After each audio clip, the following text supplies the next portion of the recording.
Protein, vitamin D, ই, কে, বি6, choline, calcium, zinc সহ শরীরের জন্য প্রয়োজনীয় প্রায় সকল পুষ্টি উপাদান থাকে ডিমে। তাই গর্ভবতী নারীদের বলা হয় রোজ একটি করে ডিম খেতে। কিন্তু আর্থিক সঙ্গতিহীন জেসমিন আক্তারের পক্ষে সম্ভব ছিল না রোজ একটি করে ডিমের সংস্থান। কোয়ান্টামের চিকিৎসা ভালো চিকিৎসা, ওষুধ নিয়েছি, স্বামীর উপার্জন আমি এখানে খেতে পারতাম না, এখানে চিকিৎসা সেবা নিয়েছি।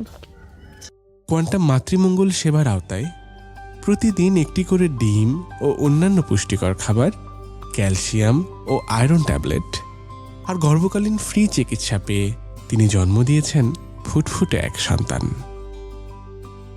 এ পর্যন্ত ৭৫,০০০-এরও বেশি মাকে এই সেবা দেওয়া হয়েছে। আসুন একসাথে হাসি ফুটিয়ে তুলি লাখো দুস্থ মায়ের মুখে। চট্টগ্রামের রাঙ্গুনিয়ার মোহাম্মদ হোসেন ৩ বছর আগে তার ডান চোখের ছানি অপারেশন হয়েছে কোয়ান্টাম চক্ষু সেবার উদ্যোগে। অন্ধ লোকটা সেই থেকে ভালো। ইয়ার আগে তাই তেমন ডক্টর দিনে তখন আমার ওনারা গাড়ি বেড়াতে নিয়ে গেছিল।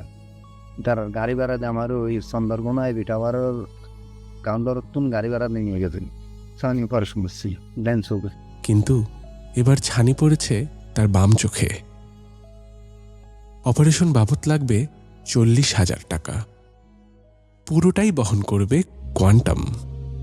চিকিৎসার অভাবে ছানির কারণে অন্ধত্ব বরণ করেন দেশের ৬.৫ লক্ষ মানুষ। এই পরিণতি হয়নি মোহাম্মদ হোসেন ও তার মতো হাজারো মানুষের। কোয়ান্টাম চক্ষু সেবা প্রকল্পের আওতায় এখন পর্যন্ত চোখের চিকিৎসা পেয়েছে ২০,০০০-এরও বেশি দুস্থ রোগী। ছানি অপারেশন করা হয়েছে প্রায় ৪,৫০০ জনের। প্রিয় সুরিত, আসুন না একসাথে আলো ফোটাই আরো লাখো অন্ধ চোখে।